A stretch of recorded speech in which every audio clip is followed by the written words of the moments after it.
कहीं ये गरुड़ मुझ पे आक्रमण न कर दे। तुम चिंता मत करो नागभूषण, तुम्हें कुछ नहीं होगा, केवल मुझे छोड़ना मत। यदि ऐसा है तो मैं भी अपने मित्र को अकेला नहीं छोड़ूंगा, मैं भी इसके साथ यही रहूंगा। नहीं मित्र हनुमान, आप जाइए।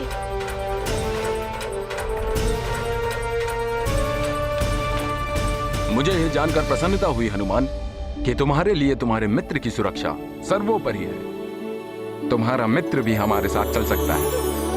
किंतु महाराज, यदि इस नाग बालक के कारण कोई संकट उत्पन्न होता है तो हनुमान ही उसका उत्तरदायी होगा। उचित है, यदि मेरे मित्र से कुछ अनुचित हुआ तो उसका उत्तरदायित्व मेरा होगा। अब तो ठीक है चित्रकेतु, अब तो कोई आपत्ति नहीं है ना आपको? चलिए सब मेरे साथ प्रस्थान कीजिए। धन्यवाद जटायु जी।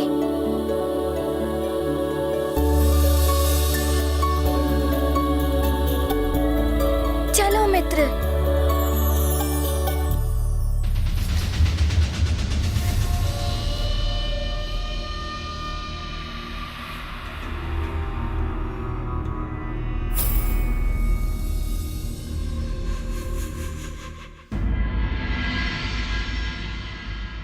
मंत्री जी। जी महाराज। वन संघ के सभी राजाओं को मेरी ओर से आमंत्रण पत्र भेज दीजिए। पुत्र वाली को वन संघ का अधिनायक बनाने हेतु सबकी सहमति आवश्यक है, इसलिए सबका आना अनिवार्य है। सब आएंगे महाराज, मुझे पूर्ण विश्वास है युवराज बाली के आगमन से सब बहुत प्रसन्न होंगे और एक मत से युवराज बाली को अपना अधिनायक चुनेंगे।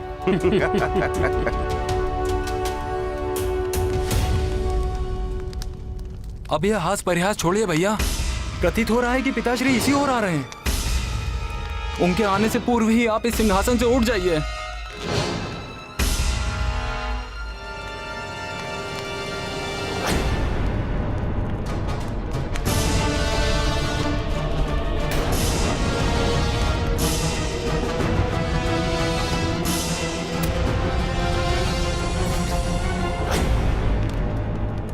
अरे वाह, ये गरुड़ राज्य में इतनी बड़ी सुरंग।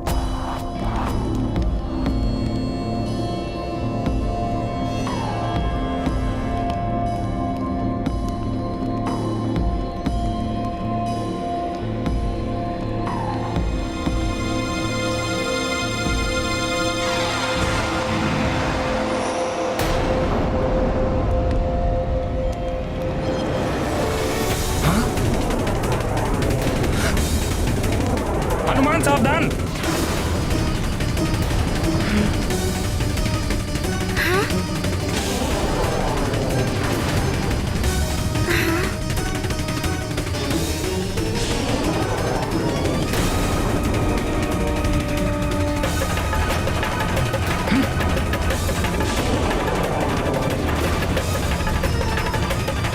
मित्र बचो।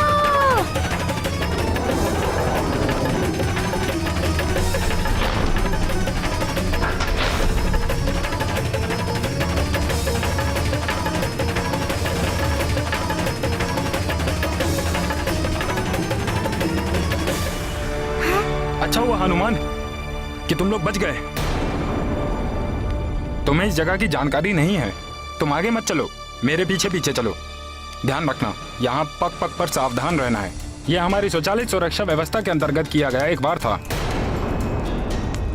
जो कि हमारे दिव्य पंख को रखने की गई एक व्यवस्था है। अब मेरा ध्यान से अनुसरण करो। जहां जहां मैं पांव रखूं वहां वहां अपने पांव रखना। अब आगे बढ़ते हैं। जी।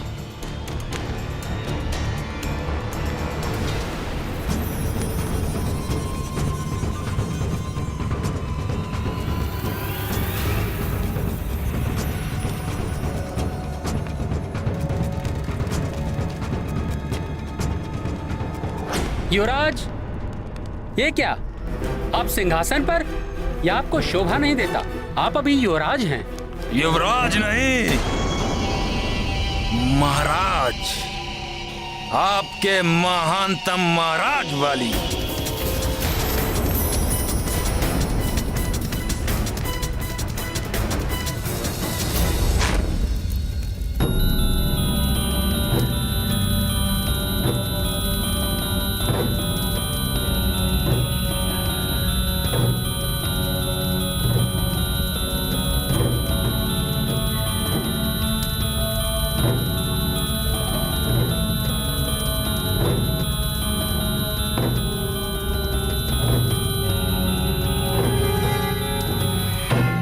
परिहास कर रहे हो पुत्रवाली? मेरे पश्चात तो तुम ही इस सिंहासन पर बैठने वाले हो, अतः अभी वहां से उठो और अपना उचित स्थान ग्रहण करो।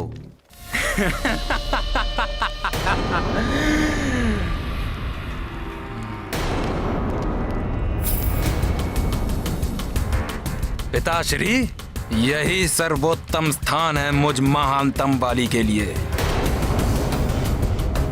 हाँ, आप अवश्य अपने लिए कोई उचित स्थान ढूंढकर ग्रहण कर लीजिए। वाली,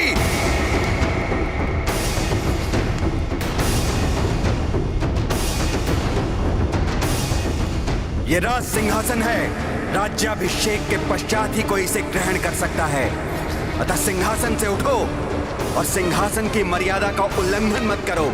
शक्ति और बाहुबल से भी राज सिंहासन प्राप्त किए जाते हैं पिताश्री। बस वाली, बहुत हो चुका तुम्हारा ये हट। कदाचित तुम नहीं जानते कि ये राजद्रोह है, अतः वहां से उठो, अन्यथा मुझे अपने राज्य अधिकार का पालन करते हुए तुम्हें दंडित करना होगा। पिताश्री, आंधियों के चलने से वृक्ष उखड़ जाते हैं, पर्वत नहीं हिलते। वाली पर्वत है, उसे हिलाने का प्रयास भी मत कीजिए, क्योंकि यहाँ किसी को भी ज्ञात नहीं है कि महानतम वाली, वरदान प्राप्त वाली क्या कर सकता है।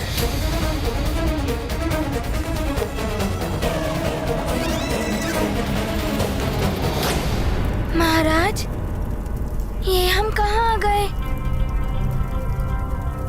आगे तो मार्ग ही नहीं है और वो दिव्य पंख भी नहीं है। यहाँ पर तो मात्र अग्नि की दीवार है। यह अग्नि भित्ति मात्र एक छलावा है, एक माया है, ताकि अनाधिकृत रूप से प्रवेश करने वाले प्राणी इसमें प्रवेश न कर सके।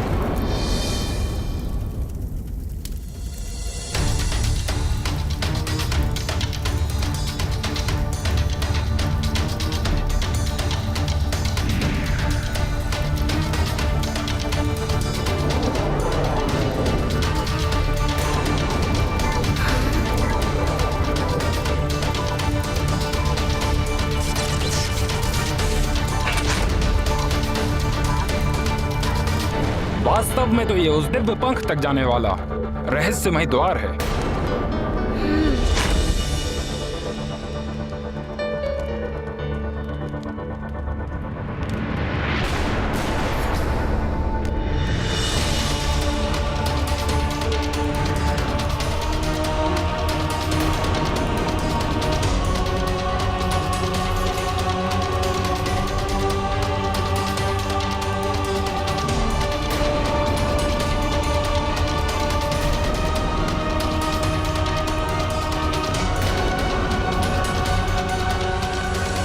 आओ, तुम सब मेरे पीछे आओ।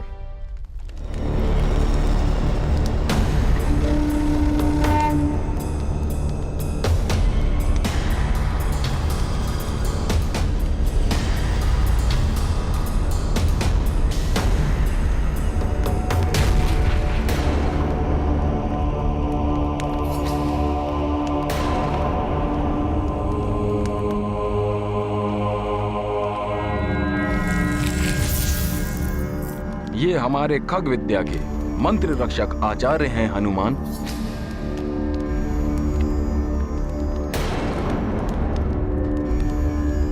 प्रणाम आचार्य जी। कल्याण हो महाराज जटायु।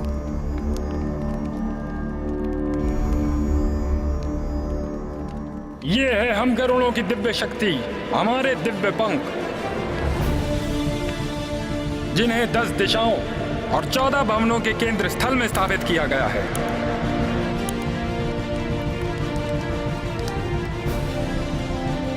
जिसके कारण हम गरुड़ों को 10 दिशाओं और समस्त भवनों के ऊपर समान रूप से उड़ने की शक्ति प्राप्त होती है।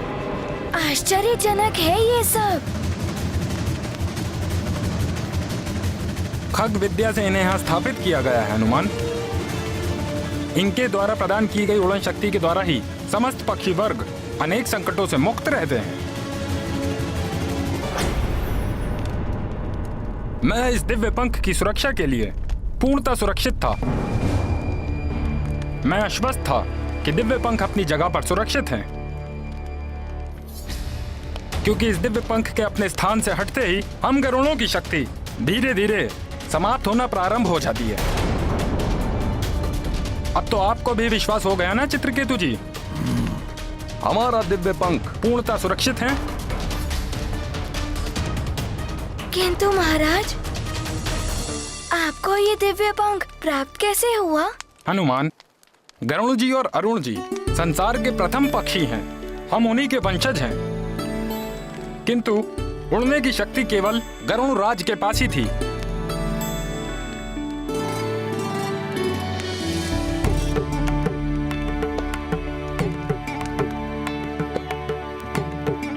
इसीलिए उन्होंने हम गरुड़ों के कल्याण के लिए अपने इस दिव्य पंख को अभिमंत्रित कर हमें प्रदान कर दिया था।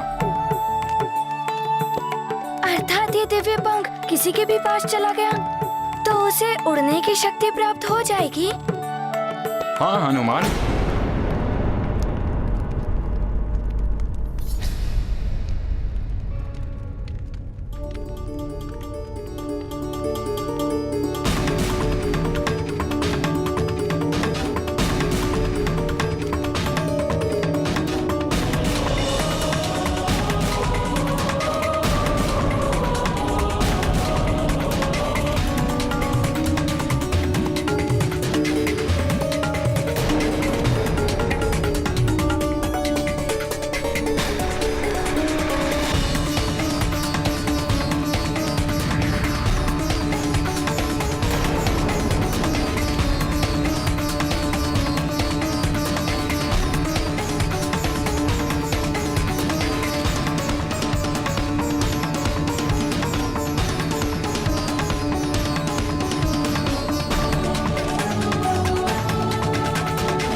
अब ये क्या है?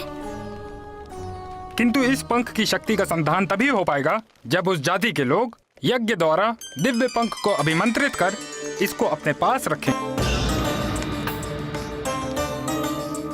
और जब तक ये पत्र उनके पास रहेगा, उनको उड़ने की शक्ति प्राप्त होती रहेगी। इस सुनहरे पत्र पर अंकित है उनका ये दिव्य मंत्र।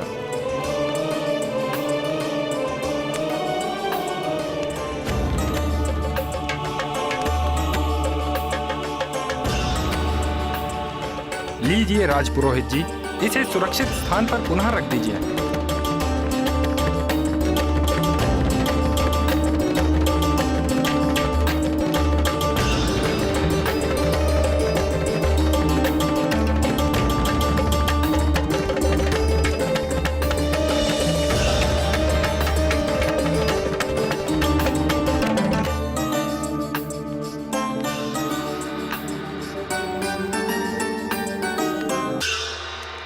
हनुमान, दिव्य पंख और दिव्य मंत्र अपनी जगह सुरक्षित हैं। अब हमें वापस चलना चाहिए। प्रणाम आचार्य जी। कल्याण हो।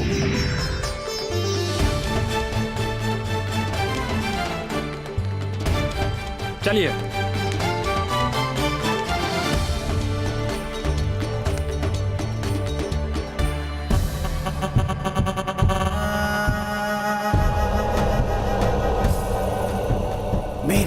वीरों, तीव्रता से बढ़ो गरुड़ राज्य की ओर।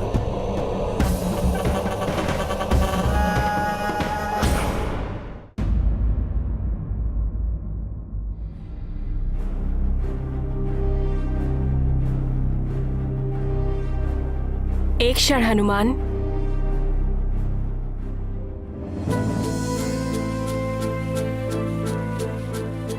जटायु जी, अब तो आप आश्वस्त हैं कि नागों में से किसी ने भी दिव्य पंख नहीं चुराए। वो अपने रहस्यमय सुरक्षा स्थान पे सुरक्षित है। और वैसे भी कोई भी नाग इस स्थान के रहस्य से परिचित नहीं है। अब तो आप मेरे पिताश्री नागराज पंचफन को मुक्त कर दीजिए। तुम पुनः हमारे महाराज पर दोषारोपण कर रहे हो। इसके लिए तुम्हें मृत्यु दंड दिया जा सकता है।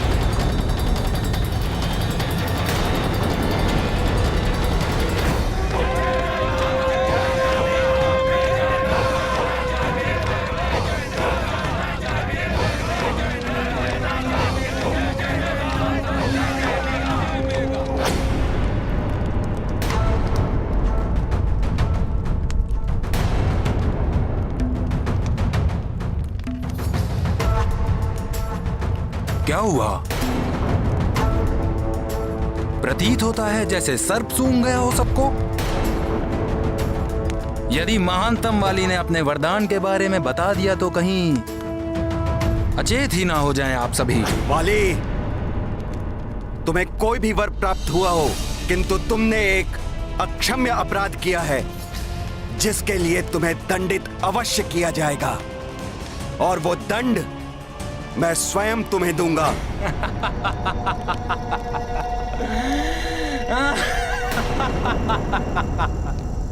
किस अधिकार से?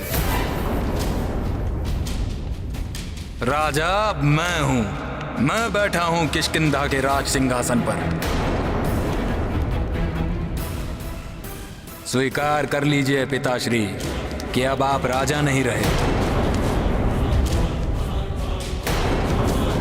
वाली पुत्र, तुम तो ऐसे ना थे। राज सत्ता, राज सिंहासन, प्रभुता, महत्वाकांक्षा सब करा देती है पिताश्री। वाली भैया, आप पिताश्री का अपमान कर रहे हैं। सुग्रीव, बस वाली। उद्दंडता की सारी सीमाएं लांघ चुके हो तुम। अब तुम्हें दंड अवश्य मिलेगा।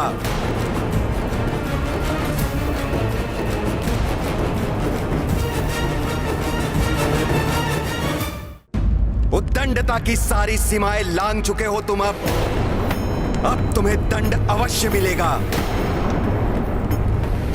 दंड मुझे?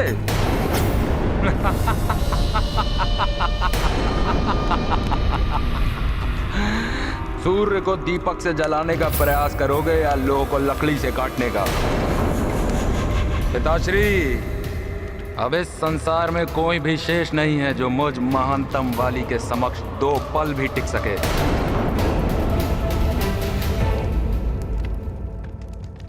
महाबली कोकट, ऐसा मत कीजिए पिताश्री।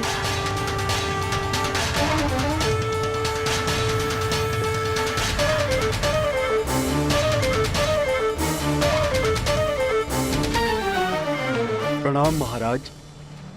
युवराज बाली को बंदी बनाकर कारागृह में डाल दिया जाए। जो आज्ञा महाराज।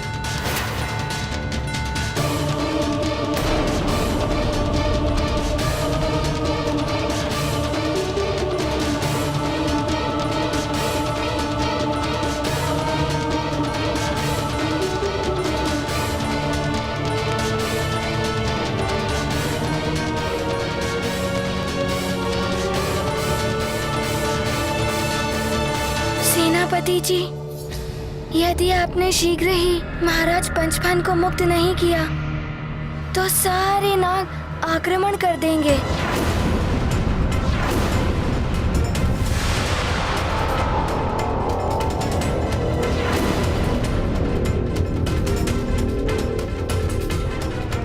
युद्ध कोई भी हो, उसका परिणाम विनाशकारी ही होता है।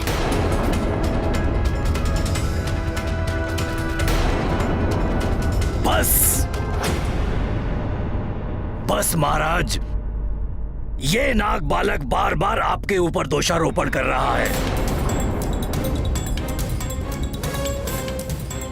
अन्य कोई होता तो अब तक उसका अंत कर चुके होते।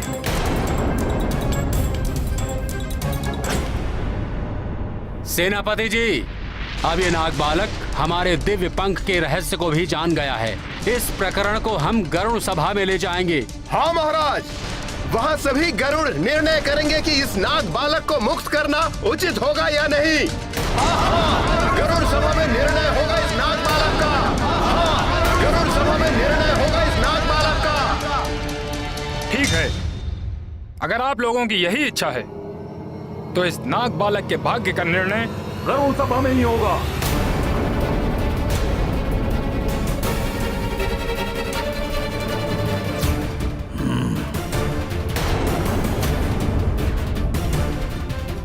ना जाने अब मित्रभूषण के साथ क्या होने वाला है गरुड़ सभा में।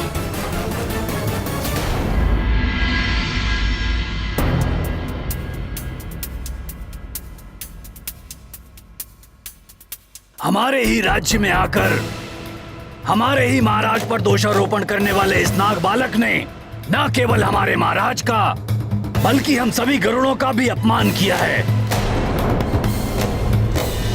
हम नाग मेघासुर को मुक्त नहीं करना चाहते थे, किंतु जब आपने हमारे पिताश्री नागराज पंचफन का अपहरण कर लिया। ये दंड का पात्र है और इसे दंड अवश्य मिलना चाहिए।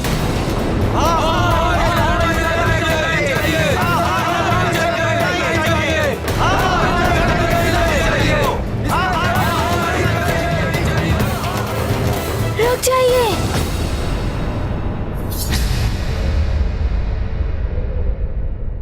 देखिए, सभा में विचार विमर्श होता है। आप अपना पक्ष रखिए, किंतु किसी भी प्रकार से मेरे मित्र को हानि पहुंचाने की चेष्टा अनुचित होगी।